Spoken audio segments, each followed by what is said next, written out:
Graça e paz. Louvado seja o nome do Senhor Jesus. Só dando um aviso que a transmissão pelo Instagram ela tem uma limitação de tempo.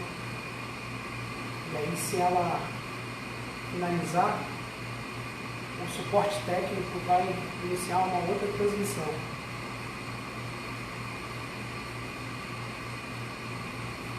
Senhor Deus e Pai, nós te agradecemos por mais uma oportunidade de estarmos diante de Ti, glorificando o Teu santo nome, nos alegrando na Tua presença, te bendizendo. Bendito seja o Teu santo nome em nosso meio, Deus. Abençoe as nossas vidas, nos guia pelas retas veredas do Teu amor, da Tua graça, do Teu evangelho, da Tua santidade, da Tua salvação. Ensina-nos a glorificar o Teu nome. Assim nós pedimos, em nome de Jesus. Amém. A palavra de Deus, para a abertura desse serviço, está lá em Mateus 5:17. Hoje nós vamos pregar em Romanos. Mas como palavra de abertura, Mateus 5:17 em diante diz assim: Jesus falando no sermão da montanha: não pensem que vim revogar a lei ou os profetas. Não vim para revogar, mas para cumprir. Porque em verdade lhes digo que até que o céu e a terra passem, nenhum i ou um tio jamais passará da lei, até que tudo se cumpra. Aqui nós vemos Jesus falando que a lei jamais passaria. E muitas pessoas têm uma tendência a errar na leitura desse texto, porque não entendem, com a luz do Evangelho da Graça, com a luz da salvação que vem por meio da fé e não de obras, que o que Jesus está falando é que a lei de Deus, ela é eterna, porque ela continua julgando o homem. Enquanto houver pecado, a lei de Deus vai estar vigorando, condenando o pecado.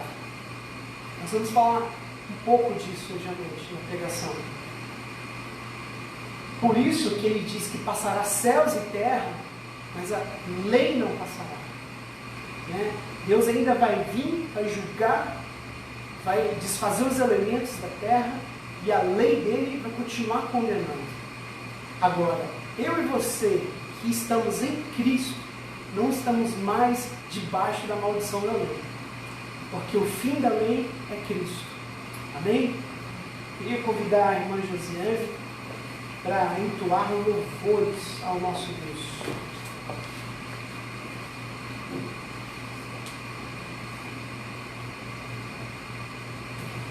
Glórias a Deus, te louvamos, Senhor, te rendemos graças, Pai. Aleluia. Quão formoso és, Senhor. Aleluia, Jesus.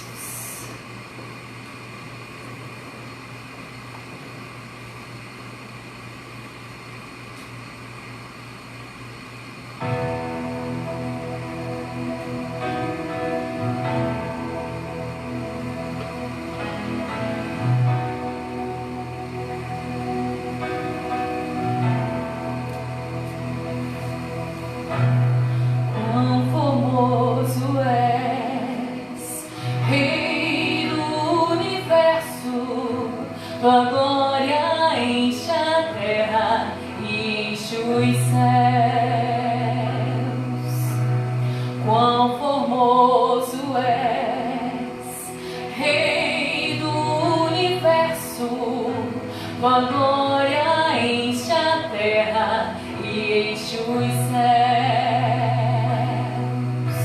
Tua glória enche a terra, tua glória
Maravilhoso é estar em tua presença. Maravilhoso é poder te adorar. Maravilhoso é tocar as tuas vestes. Maravilhoso é te contemplar, Senhor. Maravilhoso é te contemplar, Senhor. Maravilhoso é te contemplar, Senhor. Grande é o teu nome, Senhor. Bom é estar em tua presença, Senhor. Bom é te exaltar e te adorar. Glórias ao teu nome, Jesus. Louvamos, te exaltamos. Aleluias ao teu nome, Pai. Santo teu nome, Jesus.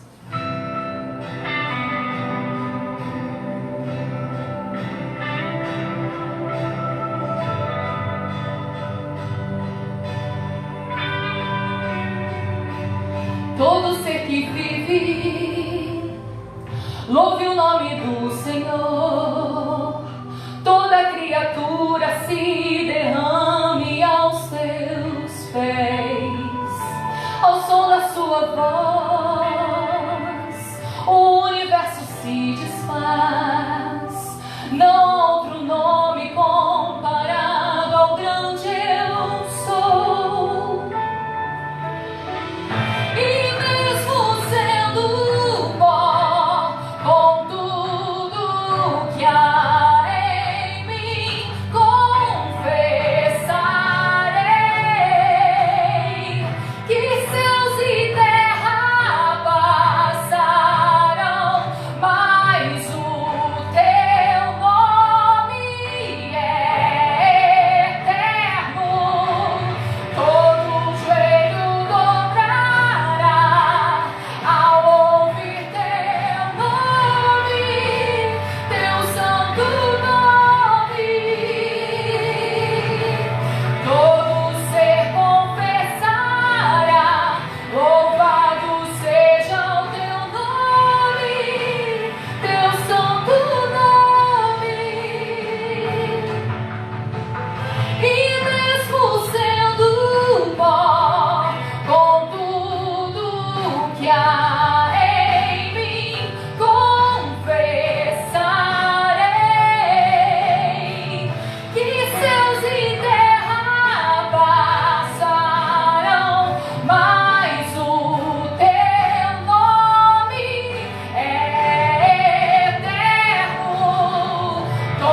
seja o nome do Senhor.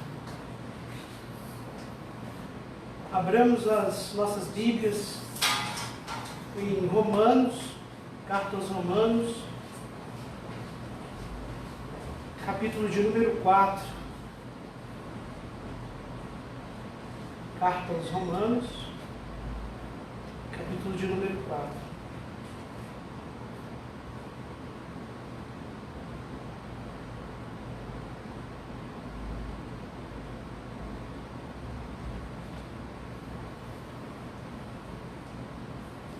Louvado seja o nome do Senhor. Senhor Deus e Pai, nos guie pela Tua palavra, Deus, ser conosco, nos ilumina através do Teu Espírito, Pai, nos ajuda a deleitar e exaltar o Teu santo nome, Deus, através da exposição dessa palavra. Venha falar conosco, Pai, e aquilo que é do Teu Espírito seja retido em nossas almas, em nossos corações, para a glória do Teu nome. Amém. Na carta aos Romanos, no capítulo 4, Paulo diz assim, eu estou lendo na versão Nova Almeida atualizada: que diremos, pois, então, a respeito de Abraão, nosso pai segundo a carne? Que foi que ele conseguiu?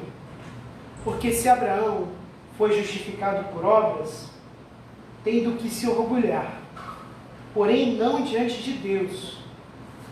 Pois, o que diz a Escritura? Ela diz: Abraão creu em Deus, e isso lhe foi imputado para a justiça. Ora, para quem trabalha, o salário não é considerado como favor, mas como dívida. Mas para quem não trabalha, porém crê naquele que justifica o ímpio, a sua fé lhe é atribuída como justiça. E é assim também que Davi declara ser bem-aventurado aquele a quem Deus atribui justiça, independentemente de obras. Davi disse: bem-aventurados aqueles cujas transgressões são perdoadas e cujos pecados são cobertos. Bem-aventurado aquele a quem o Senhor jamais atribui pecado. E aí a gente pula agora para o verso 13. Verso 13.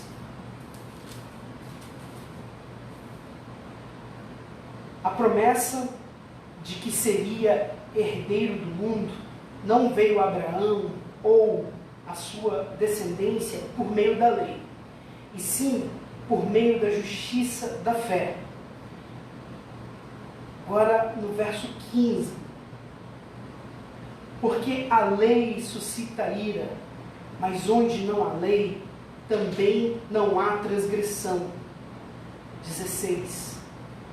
Essa é a razão por que provém da fé, para que seja segundo a graça, a fim de que a promessa seja garantida para toda a descendência, não somente a descendência que está no regime da lei, mas também a descendência que tem a fé que Abraão teve, porque Abraão é pai de todos. Pulamos agora para o verso 19. E sem enfraquecer na fé, levou em conta o seu próprio corpo já amortecido, tendo ele quase 100 anos, e a esterilidade do ventre de Sara. Não duvidou por incredulidade da promessa de Deus, mas, pela fé, se fortaleceu, dando glórias a Deus. Agora, no verso 24. Mas também por nossa causa, visto que a nós igualmente nos será atribuído, a saber, a nós que cremos naquele que ressuscitou dentre os mortos, a Jesus, nosso Senhor, o qual foi entregue por causa das nossas transgressões e ressuscitou para a nossa justificação. Louvado seja o nome do Senhor Jesus. Amados, eu deixei aqui alguns textos de fora, que são textos que estão falando das diferentes alianças. E o nosso foco hoje aqui é falar justamente, dessa justificação, dessa justiça que vem por meio da fé. Né? E então eu separei os versículos para o texto ficar mais fluido para a gente e a mensagem mais clara. Mas logo de início aqui, a gente tem alguns versos que nos saltam os olhos, né? Que nos parecem mais que se destacam mais no texto, né? Como o verso 4 e o 5, né? Ora, ao que não trabalha, o salário ao que trabalha, o salário não é considerado como favor, e sim como dívida. Mas ao que não trabalha, porém crê naquele que justifica o ímpio, a sua fé lhe é atribuída como justiça. Então esse é um verso que nos salta já aos olhos, assim, né? O que será que Paulo está dizendo aí? O verso 15 também nos salta aos olhos, né? Quando Paulo diz, porque a lei suscita ira, mas onde não há lei, também não há transgressão. Né? O que é que Paulo está dizendo aí, se a gente leu hoje aqui, que a lei de Deus jamais passaria, né? Então, como que funciona essa dinâmica do Evangelho, da graça do nosso Senhor Jesus Cristo, né? Como que funciona, né? Que o Senhor Deus nos ilumine através do seu Espírito, para que possamos fazer a exposição de forma correta e entendermos de forma correta a palavra do nosso Deus. Então, já meio que atacando o cerne da questão, né? As pessoas, elas têm virtudes, né? E no nosso contexto aqui nós estamos falando de judeus e de gregos, né? Gregos simbolizando todas as nações, né? Mas nós estamos falando aqui de duas grandes civilizações no que tange, né? As ciências humanas, né? No que tange o inquirimento, né? Da vida e das coisas mais metafísicas, né? São povos que realmente têm uma metafísica, são povos que pensaram para além desse plano imanente, né? São povos que tentaram alcançar o transcendente. Então, como que funciona isso, né? Os judeus, eles tinham a lei e os profetas, né? Então eles tinham a revelação de Deus, né? Através da lei e dos profetas. E eles tinham uma revelação vinda da parte de Deus, como uma revelação especial, né? Através dos oráculos de Deus. Deus falando diretamente pelos profetas, né? O profeta orava, Deus entregava a palavra dele aos profetas, né? Muito comum lermos no Antigo Testamento textos dizendo, e veio a palavra do Senhor a Elias, né? Então os profetas, eles realmente recebiam diretamente a palavra de Deus, a revelação de Deus, e ela era transmitida, né, para o povo. E também Moisés recebeu por revelação, né, os mandamentos de Deus, entregou ao povo, né? Por isso que a gente diz a lei e os profetas. Quando a gente fala lei, a gente está fazendo referência a Moisés, aos 10 mandamentos. E quando a gente fala profeta, a gente está fazendo referência aos oráculos de Deus, né? Talvez o que eu vou falar aqui não seja muito simples de se entender. Talvez exija um pouco de parcimônia. Mas, por um outro lado, nós temos também os gregos. E será que esses gregos, eles não tinham nenhum tipo de entendimento de quem Deus era? Será que eles estavam abandonados? Né? Essa é uma pergunta que a gente tem que fazer nesse momento aqui desse texto. Porque não é o que Paulo fala. Paulo vai falar no capítulo 1, logo no início, quando a gente começou a pregar em Romanos, você volta lá no capítulo 1, você vai ver que Paulo vai dizer que a ira de Deus se revela no céu. Estou no verso 18, né? A ira de Deus se revela do céu contra toda impiedade e justiça dos seres humanos, que por meio da injustiça suprimem a verdade de Deus. Então havia uma verdade de Deus sendo revelada no meio dos gregos e que estava sendo suprimida, né?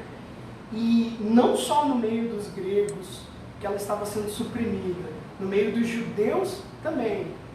E a gente tem que chegar nesse entendimento aqui para a gente poder avançar a partir daqui. Mas o interessante desse texto é que Paulo fala no verso 20, no 19: pois o que se pode conhecer a respeito de Deus é manifesto entre eles, porque Deus lhes manifestou, porque os atributos invisíveis de Deus, isto é, o seu eterno poder e a sua divindade, claramente se conhecem. Paulo está falando que é claramente conhecido, né? Claramente se conhecem desde a criação do mundo, sendo percebido por meio das coisas criadas, das coisas que Deus fez. Por isso os seres humanos são indesculpáveis. Então existe uma revelação natural para o ser humano de quem Deus é. E não é uma coisa vaga, é uma coisa clara. Deus é Deus, Criador de todas as coisas. Ele merece ser respeitado como Deus. Ele merece receber glórias como sendo Deus. Ele merece receber a nossa gratidão, mesmo em meio a um povo que não recebeu profetas, como o povo de Israel. Mas o povo de Israel tinha a vantagem de ter profetas, né? Por isso que quando Paulo no capítulo 2 é arguído, 3, né? Ele é arguído. Então qual é a vantagem de ser judeus? Muitas, né? Sobre esse aspecto, né? Veja, os gregos, eles tinham uma revelação natural de Deus, né? Eles tinham uma metafísica, né? Mas os judeus, eles tinham uma revelação especial de quem Deus era. Eles tinham profetas profetizando. O que um profeta faz? Ele aponta para Cristo, né? Então você tinha em Israel não só essa revelação natural, mas você tinha uma revelação especial. Você tinha todos os profetas profetizando Cristo, o Messias. Os gregos não tinham isso, não tinham essa vantagem, mas os judeus tinham. Mas isso não quer dizer que eles não tinham revelação de quem Deus era. Por que eu estou dizendo tudo isso? Porque a coisa chega num ponto que a gente precisa entender que existem virtudes, e aqui eu estou usando a palavra virtudes de forma proposital, mas eu queria que você fizesse um intercâmbio entre virtude e poder, porque a palavra aqui no grego é a mesma. Existe um intercâmbio, né, entre virtude e poder, mas eu vou falar virtude para ficar mais claro. Existem virtudes que são alcançadas, né, da parte de Deus, pelo próprio Deus, né, sem ser por meio da fé. Sem ser por meio da fé. Ora, o judeu, quando ele lia "não cobiçarás", ele falava: opa, então cobiçar é errado, então eu não vou cobiçar. Pronto, você adquiriu uma virtude pela lei. Outro exemplo: não adulterarás. Opa, adulterar é errado, então vou ser fiel à minha esposa para agradar a Deus. Você alcançou outra virtude. Vem da parte de Deus, foi Deus que te outorgou, sim, mas não precisou ser por meio da fé. Você alcançou. E da parte dos gregos? Eles tinham a ética. Eles alcançavam a virtude pela ética. Eles sabiam que era prudência. Né? Opa, não era por meio da fé. Então, eles desenvolveram sistemas políticos, né? Até antes dos gregos. Né? Tinham civilizações que já tinham desenvolvido, né, esse sistema de freios e contrapesos. Pelo menos a ideia, né? Depois foi aperfeiçoada nos Estados Unidos. O que eu quero dizer é que tem como você ter virtudes sem ser por meio da fé. Mas a pergunta é, elas te outorgam justiça? E eu espero, sinceramente, que a resposta do seu coração seja não. Não outorgam justiça, porque se elas outorgassem justiça, a nível de justificação, nós estamos falando de salvação, Deus seria mentiroso. Deus seria mentiroso.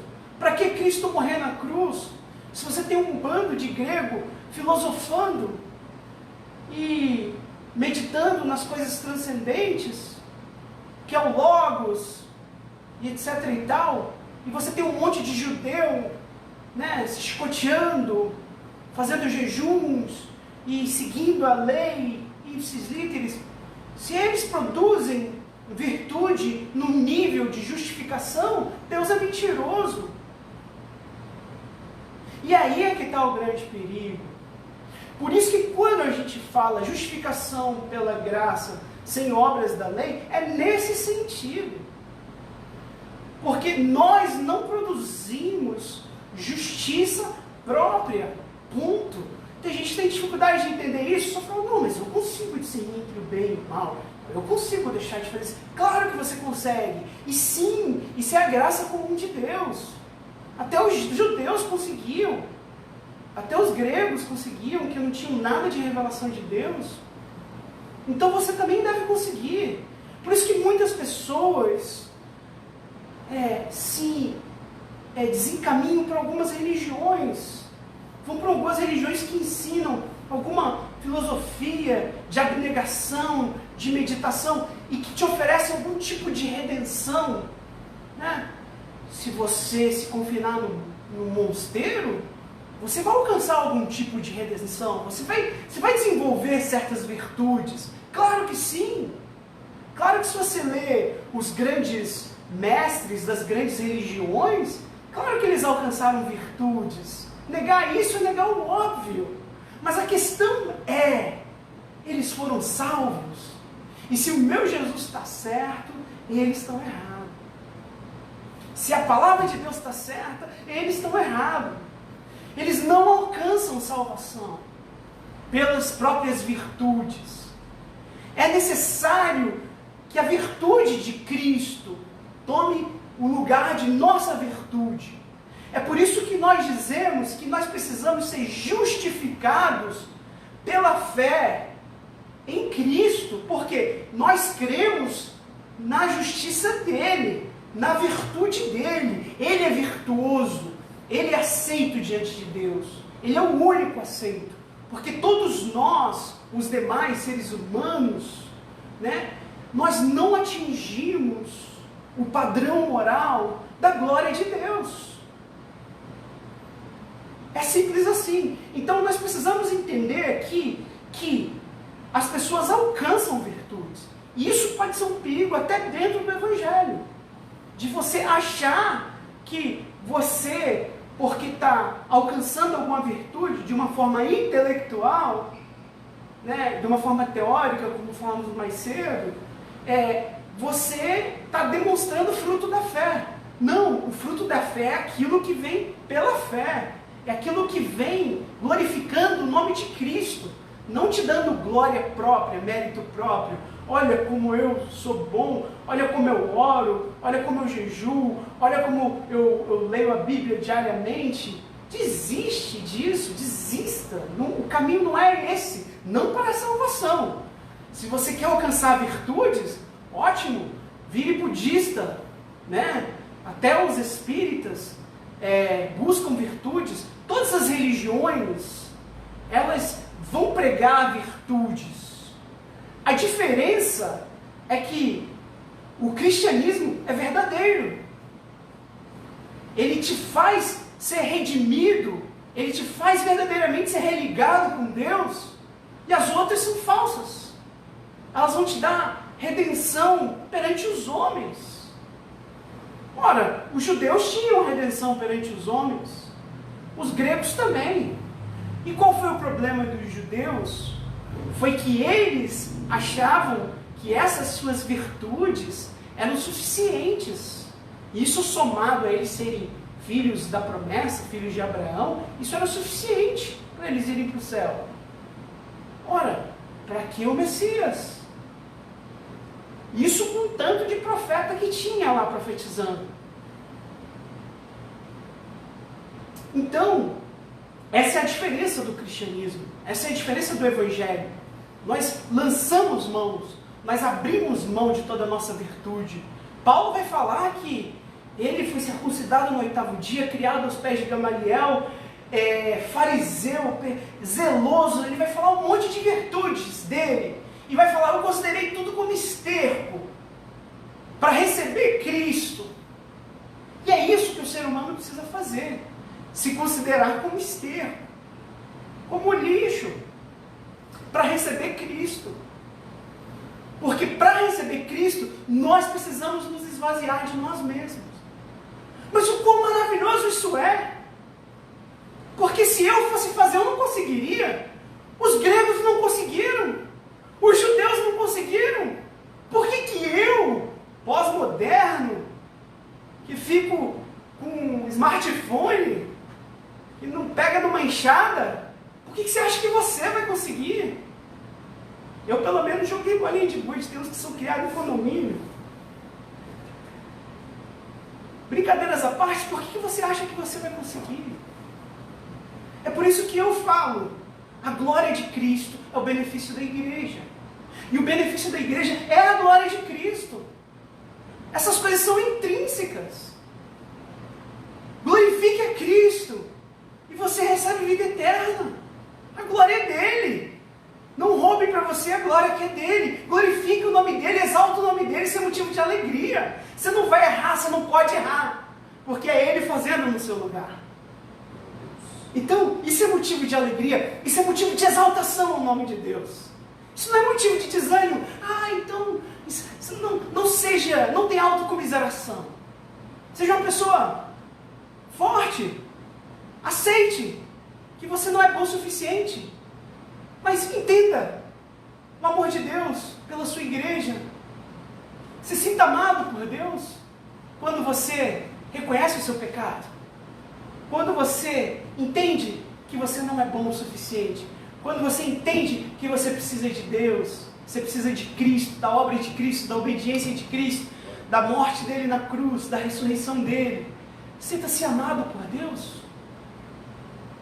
Deus te escolheu e não te rejeitou. O profeta Isaías vai dizer, ele te elegeu dos cantos mais remotos dessa terra. E isso é motivo para desânimo. Isso é motivo de você exultar na presença de Deus. Amém? Então, é preciso que a gente entenda isso. Tem um verso em 1 Coríntios 22, capítulo 1, 22 e 23, que diz assim, porque os judeus pedem sinais e os gregos buscam sabedoria, mas nós pregamos o Cristo crucificado, escândalo para os judeus e loucura para os gentios. Ou seja, é o que eu acabei de dizer. Os gregos, os judeus, eles buscavam a transcendência, né? Por obedecer à lei. Eles entendiam que aquilo dali era o caminho para Deus, e Jesus, ou Messias, precisava provar para eles, né? Senão eles não arredariam de suas justiças próprias. Precisaria provar para ele, por intermédio de sinais, que ele era o Filho de Deus. Mas de quantos mais sinais é preciso para que eles sejam convencidos? Eles chegavam no momento em que Jesus estava fazendo sinais e pediam sinais. Jesus estava lá fazendo um milagre e chegava: não, se você é o Filho de Deus, faz isso. Você não está vendo o que ele está fazendo? Então eles queriam que Jesus fizesse os sinais deles, para eles, segundo a agenda deles. E Deus nunca opera segundo a vontade do homem. Deus é livre da vontade derrocada do homem. Deus é livre. Deus não opera segundo a vontade do homem, Deus opera segundo a vontade de Deus. A Bíblia diz que o Espírito sopra onde quer. Deus não se submete à vontade humana. Não fez isso nem pelo seu próprio povo. Então, eles queriam os sinais que eles queriam. Eles estabeleceram a sua própria metodologia para dizer o que é e o que não é. E Jesus foi como pedra de tropeço para eles. E já os gregos buscavam sabedoria. Ou seja, eles tinham uma transcendência metafísica, intelectual, teórica, que na prática não funcionava, porque na prática eles amavam os seus pecados e acabavam por suprimir a verdade de Deus e colocavam suas filosofias como escusas para não seguirem o entendimento do próprio intelecto, porque a mente deles, Paulo vai dizer que ora os excusava e ora os acusava, a própria consciência deles. E Deus entregava eles a uma reprovação mental, a uma disposição mental reprovável, cada vez que eles chegavam nesse ponto de não retorno, nesse ponto onde Deus te mostra e você rejeita. Quando Deus te mostra algo e você rejeita, você começa a ser cauterizado. É um ponto de não retorno. Por isso que a Bíblia diz: quando você ouvir a voz do Espírito Santo de Deus, não endureça o seu coração. Porque existe um ponto de não retorno. Existe um ponto onde a gente coloca o nosso eu na frente de Deus e a gente sufoca a verdade de Deus. Por isso que o Evangelho é um convite à humilhação. Você se esvazia de quem você é para receber a plenitude de Cristo. Olha o que Paulo abriu mão, né? E tem gente que não abre mão, às vezes, de um diploma, né? Então, Jesus era loucura para os gregos. Loucura. Isso daí não bate com o que eu estou pensando, não. Só que o que você está pensando não combina com a realidade. No final, quem é louco é você, e não Deus. Pois bem, feita essa abordagem, isso já é o suficiente para dizer que o Evangelho da graça, a justiça, da fé, ela anula a zero o orgulho, a jactância, né, como Paulo diz no verso anterior. Então, onde está a jactância? Não resta, né? Foi anulado. Não resta glória para o homem. Toda honra e toda glória na salvação do homem seja dada ao nosso Senhor Jesus Cristo, ao Deus Pai, ao Deus Filho, ao Deus Espírito, né? Então, quando Paulo faz essa pergunta, né, o que nós podemos dizer de Abraão, nosso pai, né? Ele foi justificado por obras, né? E aí ele vai afirmar que se ele tem do que se gloriar, não é diante de Deus, né? Porque afinal de contas, Paulo afirma em outro lugar que nenhum homem se gloriará diante de Deus, né? Ele vai falar o contrário, vai falar que Abraão creu em Deus. E isso, estou no verso 3, e isso lhe foi imputado por justiça. Nós estamos falando de uma imputação de justiça. Na linguagem de Paulo, numa linguagem de tribunal, Deus está declarando Abraão como inocente. Abraão, você é inocente. Você não tem pecado diante de mim. Seus pecados foram perdoados. Você está inocentado, Abraão. Deus está declarando Abraão como inocente porque ele creu em Deus, né? E se a gente vê lá na frente, ele não levou em consideração, aliás, ele levou em consideração a sua idade avançada, né, de 100 anos, e falou, eu não posso fazer pela minha própria força, mas Deus pode fazer. Deus pode me empoderar para fazer. E foi exatamente o que Deus fez. Um dia Abraão acordou mais bem disposto, né? Deu uma olhada para Sara, e é assim que Deus, Paulo está usando essa analogia para falar como que a fé atua em nós. Não é a nossa força, é Deus que nos fortalece, é Deus que nos fortifica. E você lê o texto, você vai ver que Abraão não levou em consideração a sua fraqueza, mas creu em Deus, e isso serviu como fortificação para Abraão. Está aí no texto que nós lemos. Então, Abraão não tem do que se orgulhar, não diante de Deus, né? Então, por isso que Paulo vai falar, quem trabalha, o trabalhador é digno do seu salário.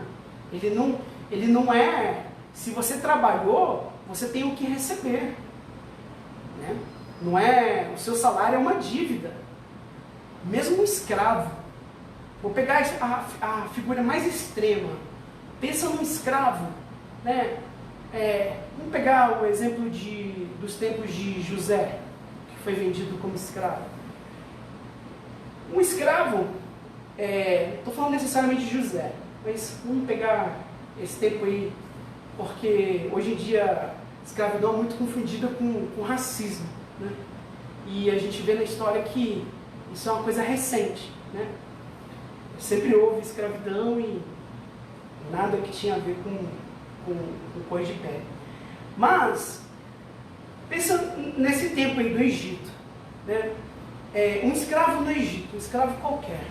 Ora, esse escravo, ele, mesmo sendo escravo, ele tinha direito a um salário. Não estou falando de coisa formal, que ele ia lá no banco sacar. Não estou falando que todo trabalho tem uma recompensa devida. Por mais que a escravidão seja um regime injusto, né? Seja um regime abominável aos olhos de Deus, né? Mas ainda assim vai ter uma paga.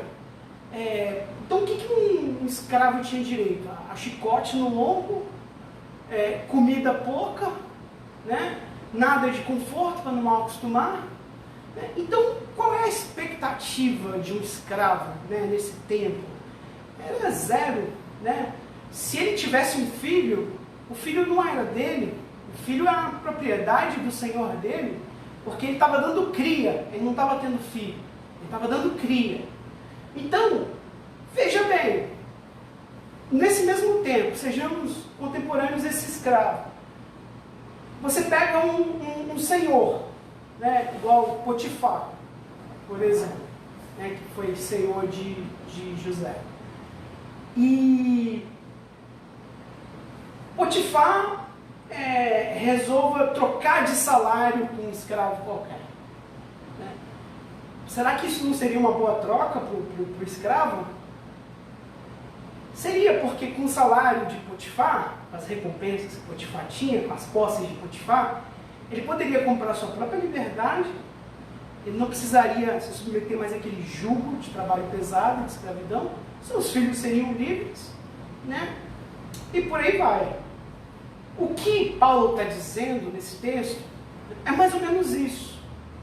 Né? Você quer ter justiça própria? Ótimo. Se você quer se contentar com o teu salário de escravo do pecado, boa sorte. Mas ele não compra a sua liberdade. Agora, existe um Senhor muito maior do que Potifar. É o Senhor dos senhores, o Rei dos reis, a segunda pessoa da Trindade, o Filho de Deus, que quer trocar de salário.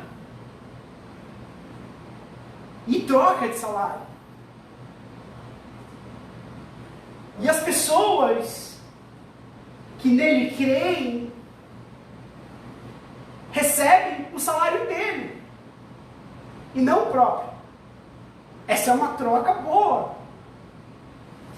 E ele vai fazer o serviço pesado no seu lugar.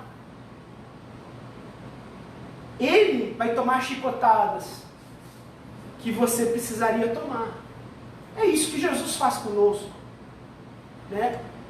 Ele nos imputa a sua justiça. Nós tínhamos uma justiça mínima, irrisória, pífia. Jesus vem com a sua justiça superabundante, mais do que suficiente, eternamente suficiente. E nos compra a liberdade, nos compra a reconciliação com o Pai, nos compra a religação com Deus.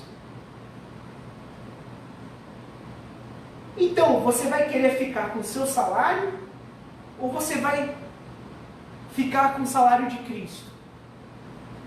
Porque Jesus diz: eis que cedo venho e trago comigo o meu galardão e darei aos homens segundo as suas obras. E aí eu devolvo a pergunta: no dia do julgamento, você quer estar diante de Deus para ser retribuído segundo as suas obras ou ser retribuído segundo as obras de Cristo? O galardão de Cristo. Eu fico com o galardão de Cristo. Eu acho que é uma escolha inteligente. Então, é isso que Paulo quer dizer com que o que não trabalha, a fé é atribuída como justiça. Por quê? Porque você descansa sua vida em alguém que trabalhou no seu lugar, a saber, Cristo. E ele atribui a sua fé como justiça. Então, por que você crê nele? Por que você entregou sua vida a ele? Por que você confessou seus pecados a ele? Por que você creu que ele é amoroso para encarnar, sofrer, morrer, ressuscitar? E porque ele é poderoso para perdoar pecados? Porque você creu nisso, isso lhe é atribuído como justiça. Por isso que o Evangelho é pela fé. A salvação é pela fé. É pela graça de Deus, por meio da fé. Né? Então, meus amados, é isso que Paulo quer dizer com não trabalhar, mas receber, né, a justiça para aquele que, das mãos daquele que justifica o ímpio, né? Romanos 6, 23 vai dizer: porque o salário do pecado é a morte, mas o dom gratuito de Deus é a vida eterna em Cristo Jesus, nosso Senhor. Então, a gente recebe, quando a gente recebe o salário do nosso pecado, a gente recebe a morte. Mas quando a gente recebe a Jesus, já não é salário, porque nós não trabalhamos para merecer a salvação. Já é um dom gratuito de Deus. Então a vida eterna, ela não é salário. Então ninguém é salvo por meritocracia.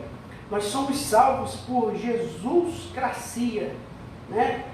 Então, brincadeiras à parte, é em Cristo que reside a nossa salvação, e não em nossos atos de justiça. Né? Nossos atos de justiça, eles são a posteriori a sermos alcançados por Deus, não a priori. Né? Então, o salmista, que foi citado por Paulo aqui, quando ele diz que, no verso 6, assim como Davi declara ser bem-aventurado, o homem a que Deus atribui justiça independentemente de obras, bem-aventurados aqueles cujas iniquidades são perdoadas e cujos pecados são cobertos, bem-aventurado o homem a quem o Senhor jamais imputará pecado. O que Davi está dizendo, e Paulo está citando no Salmo 32, o que Davi está dizendo é que Deus atribui justiça independente de obras da lei. Paulo está dizendo, está declarando que é Deus quem atribui justiça independente de obras, né, do homem, né, que está sendo atribuída a justiça, do homem que confessa os seus pecados. Porque quando você vai ler o Salmo 32, você vê o salmista tentando alcançar a justiça própria, por observação da lei, e ele fala que a única coisa que ele alcançou foi dores e os ossos dele apodrecendo, porque a mão de Deus pesava sobre ele. Mas até que chegou um momento que ele entendeu e confessou os pecados a Deus. E ele fala, confessei-te o meu pecado. É isso que o salmista fala lá em Salmo 32. Então Paulo está declarando, Paulo está interpretando que Davi está dizendo que o homem que confessa os seus pecados, Deus declara justiça sobre a vida desse homem. E sobre a vida desse homem, o Senhor jamais imputará pecado algum. Percebem como é de graça?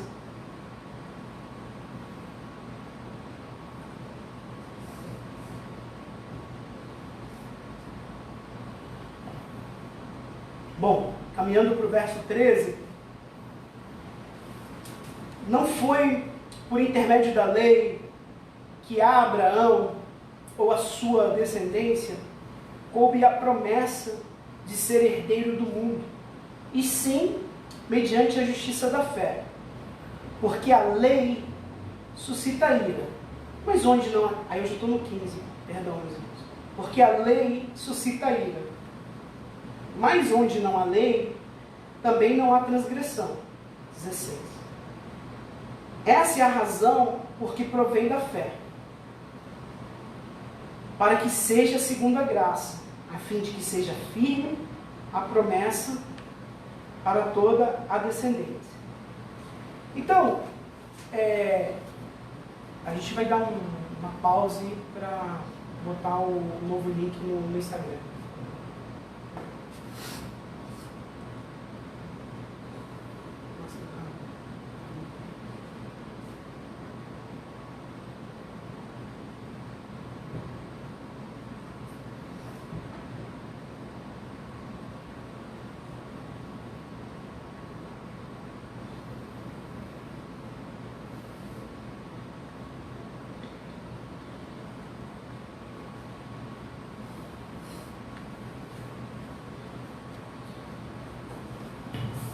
Voltamos. Então, nesses versos que eu li, você vê aqui os judeus tentando se justificar por duas vias, o que eu já citei mais cedo. Uma por serem herdeiros da promessa, né? Ou seja, herança paterna, eles eram filhos de Abraão. E a segunda via que eles tentavam se justificar é porque eles eram praticantes da lei. Nós já lidamos com isso hoje aqui. Paulo responde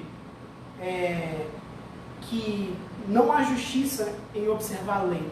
Nós já entendemos isso aqui hoje também. A justiça tem que vir da fé. E aí ele vai responder que a lei suscita ira. E aqui que é um trecho interessante, porque ele vai falar que se não houvesse lei, não haveria acusação. Porque esse é o papel da lei, acusar. Ele fala, porque a lei suscita ira, onde não há lei também não há transgressão. Porque a lei, ela te acusa diante de Deus. Algumas pessoas têm a seguinte imagem na cabeça, que no tribunal de Deus vai estar Deus assentado como juiz, Jesus como advogado e o diabo como o promotor de justiça, o ministério público. Não, você está assistindo muito Alto da Compadecida, Não é isso. O diabo, ele não tem essa função de acusador diante de Deus. Ele não tem esse nível de te acusar diante de Deus. Ele não te acusa diante de Deus. Ele perdeu esse posto na cruz. Adão entregou isso para ele, mas na cruz ele foi destronado disso. Ele caiu para a terra. Ai dos habitantes da terra, porque o diabo desceu sobre vós com grande fúria, porque pouco tempo lhe resta. Então ele passou a ser perseguidor. Então o que ele pode fazer é aqui nessa terra, nesse mundo, te perseguir, te tentar, te oprimir, mas te acusar diante de Deus, ele não tem como, ele não tem essa moral. E outra coisa que as pessoas pensam é que quando elas vão para o inferno, é o diabo que manda elas para o inferno, daqui que eu vou jogar no caldeirão e vou ficar atormentando. O diabo, ele não manda no inferno. O inferno foi criado para ele ser atormentado. Ele não vai ter tempo, apesar de ele estar lá toda a eternidade. Quando eu falo tempo, não de longevidade, mas de ocupação. Ele não vai ter como atormentar ninguém, porque ele vai ser o que vai estar sendo mais atormentado por Deus. Ora, se o diabo não te acusa diante de Deus, o que é que te acusa diante de Deus? A lei de Deus. É por isso que nós lemos hoje aqui que passarão céus e terra, mas a lei de Deus não passará nem um tio nem um jota, antes que tudo se cumpra. A lei de Deus te acusa diante de Deus. Então, não é que o diabo vai te acusar diante de Deus e vai te levar para o inferno. É a lei de Deus que te acusa diante de Deus, e é Deus que te joga no inferno. Jesus disse, não temam os homens, que podem fazer mal ao corpo, mas não tem nenhum poder sobre a alma. Tema a Deus, que mata o corpo e mata a alma no inferno. Então, essa imagem, ela é uma imagem não compatível com a palavra de Deus. Então, a lei de Deus, ela te acusa. Esse é o papel da lei. É por isso que Paulo fala da maldição da lei. Jesus recebeu sobre ele a maldição da lei. Qual era a maldição da lei? A transgressão. Só que ele não transgrediu. Quem transgrediu fomos nós. Só que a nossa transgressão foi imputada nele. Já que a justiça dele foi imputada em nós, a nossa transgressão foi imputada nele. Foi colocada nele. Trocamos de salários. Então ele recebeu o nosso salário na cruz do Calvário. Então é por isso que diante de Deus, a lei de Deus não se sustenta contra a igreja. Porque Jesus já sofreu a ira de Deus no lugar da igreja. Então ali, na acusação, ele vai salvar a sua igreja. Ele vai absolver, de uma vez por todas. Isso já aconteceu nos tempos eternos. Você já é justificado em Cristo Jesus, se você crê em Cristo Jesus para a justiça. Mas isso vai acontecer de fato, no tribunal de Deus. Então, se isso é verdade, e é verdade que no mesmo lugar onde ele fala que Jesus se fez maldição em nosso lugar, nós estamos falando de Gálatas 3, ele também vai falar que os que são da fé é que são filhos de Abraão. Então a gente rebobina aqui no 13, quando ele fala, não foi por intermédio da lei que Abraão ou a sua descendência. Então, Abraão foi justificado, e não foi por intermédio da lei, e nem a sua descendência. E quem é essa descendência de Abraão aqui? São os judeus? Não. São os que estão em Cristo. Judeus e gentios. Gregos e judeus em Cristo. Essa é a descendência de Abraão. Nada tendo a ver com sangue israelita, né? E então a gente tem esse entendimento fenomenal do que Paulo está dizendo aqui, que a lei suscita ira, né? A lei de Deus, ela avilta o seu pecado. Ela é como se você estivesse num inquérito e as pessoas começam a investigar a sua vida e começam a descobrir, quebram os seus sigilos e começam a descobrir coisas erradas. E ali eles têm do que te acusar. A lei de Deus, ela é assim. Ela quebra os seus sigilos, porque ela esquadrinha os corações, né? Todas as obras dos homens e seus intentos estarão patentes ali no julgamento de Deus, né? A Bíblia diz que a palavra de Deus não volta vazia, faz o que apraz, quer para a salvação, quer para a condenação, né? Então, o papel da lei, nesse sentido, que ela serviu como um aio para Israel, era condenar, para que eles fossem apontados para um Salvador. Assim como o papel da revelação natural era você ter uma prática, para que você pudesse entender que o que você está pensando não está compatível com o que você está fazendo. E a partir daí, entender que está faltando algo nesse quebra-cabeça. Para que quando o Evangelho chegasse, você já tivesse passado por essa propedêutica, por esse preâmbulo, por esse pré-requisito de entender que você é necessitado de um Salvador. Então, essa era a função da lei. E essa era a função da revelação natural. A revelação natural não salvava, mas é suficiente para condenar. A lei não salva, mas é suficiente para condenar. Então nós temos aqui Deus não fazendo acepção de pessoas. Não é rica a palavra de Deus? Não é bom o nosso Deus? Não é melhor que essas coisas estejam nas mãos dele e não nas nossas? Né? Porque se dependesse da gente, a gente ia falhar a todo instante, a todo tempo. Mas é bom que dependa de Deus. Bom, os versos 19 e 20 eu já mencionei que Abraão, sem enfraquecer na fé, levando em consideração a sua idade, a sua fraqueza, ele levou em consideração a sua própria fraqueza, mas ele se fortaleceu em Deus. Então ele não se enfraqueceu na fé. No 20 vai dizer que pela fé se fortaleceu, dando glória a Deus. Então por isso que nós somos salvos pela fé. Porque quando nós somos salvos pela fé, a glória é de Deus. Toda jactância humana é anulada. Por isso não há outro meio de salvação. Por isso Deus escolheu, não somente por isso, né?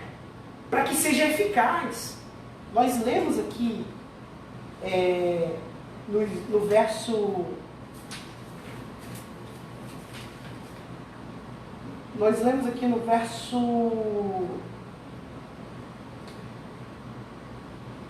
No verso...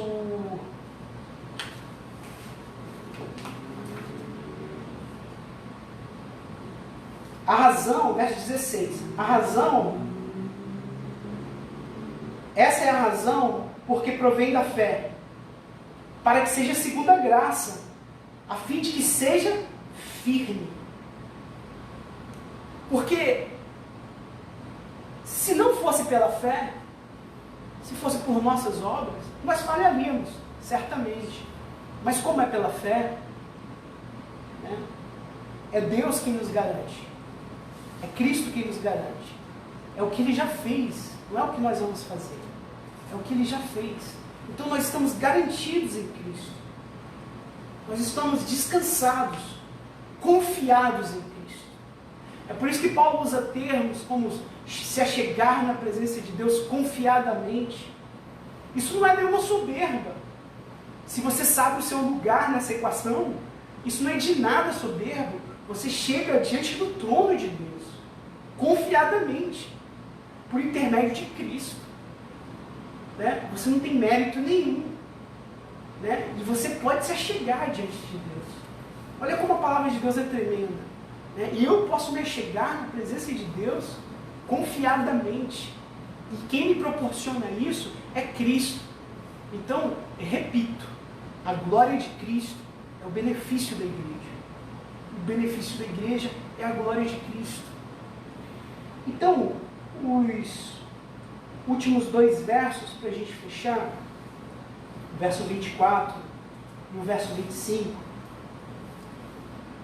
diz assim: mas também por nossa causa, olha o por nossa causa, posto que a nós igualmente nos será imputado, a saber, a nós que cremos naquele que ressuscitou dentre os mortos, a Jesus, nosso Senhor, o qual foi entregue por causa das nossas transgressões e ressuscitou por causa da nossa justificação. Então, Deus justificou Abraão para que, pela fé, Ele imputou essa justiça em Abraão, por causa de Abraão, mas não só por causa de Abraão, por nossa causa também. Né? Igualmente, nós os que cremos em Cristo. Então, assim como Abraão recebeu a imputação da justiça por meio da fé, nós também alcançamos a imputação da justiça por meio da fé quando nós cremos em Deus. Às vezes Deus usa questões do nosso dia a dia, né? Voltando a falar de virtudes, né? Eu estava comentando em casa esses dias, peguei 2 exemplos. O cego, que Jesus perguntou para ele: o que queres que eu faça? Né? Imagina perguntar para um cego: o que quer que eu te faça? Né? E aí o cego fala: quero ver. Né? E Jesus fala: tua fé te salvou. Né? Aí você fala: oh, mas ele tinha que ter respondido: eu quero ser salvo. Né? E aí a gente pega uma coisa que a gente às vezes julga ser mais nobre, né? Salomão, quando era criança e recebeu o reinado, né? E fez uma oferta de 1000 bois e mais não sei o quê. E aí Deus aparece a Salomão em sonho e fala: me pedes o que quiseres. E Salomão diz: ah, Deus, me dá sabedoria para eu conduzir esse teu povo. Aí Deus fala: bom, já que você não pediu nem riquezas e nem vida longa, eu vou te dar sabedoria, eu vou te dar riqueza, né? E a gente fala: ah, Salomão acertou. O ceguinho errou, mas Salomão acertou. A verdade é que Salomão também não pediu: me salva, ó Senhor. Né? Então perceba que Deus não é nenhum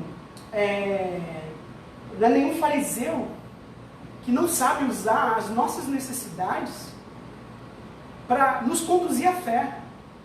Eu não estou falando aqui de desejos escusos de um coração não convertido, um coração que não está sendo guiado por Deus. Eu estou falando de desejos que o próprio Deus planta em nosso coração.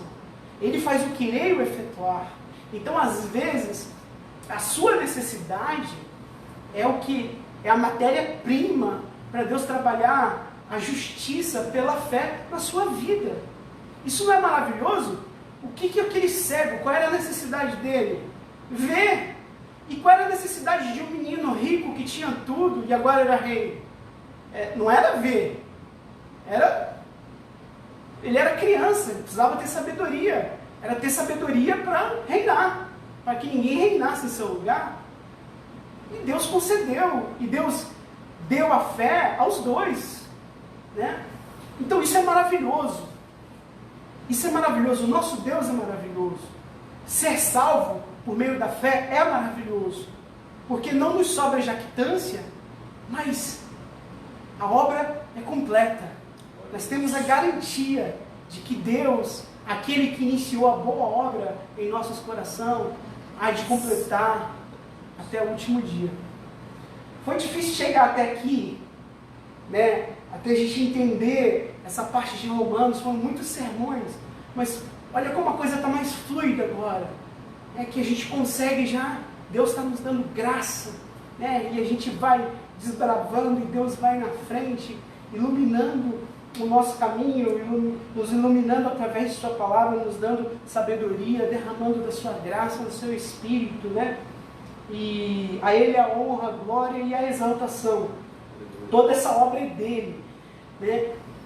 E louvado seja o nome do nosso Deus, por tudo que Ele tem feito em nosso meio, por tudo que Ele tem feito em nossa igreja local, né? Ainda há pouco estava conversando com o pastor Daniel, de como que a nossa igreja tem sido destacada em missões, né, nas ofertas, e isso reflete o que Deus está fazendo em nosso meio. Não que não há o que Deus fazer, eu falava com o pastor Daniel isso, né? Nós temos muito o que aprender, mas nós sabemos de uma coisa: o que nós fazemos, nós estamos fazendo por intermédio da fé, e Deus está dando vitória, e Ele vai continuar nos dando vitória, porque o propósito do nosso coração é glorificar o nome de Cristo. E a glória de Cristo é o benefício da igreja.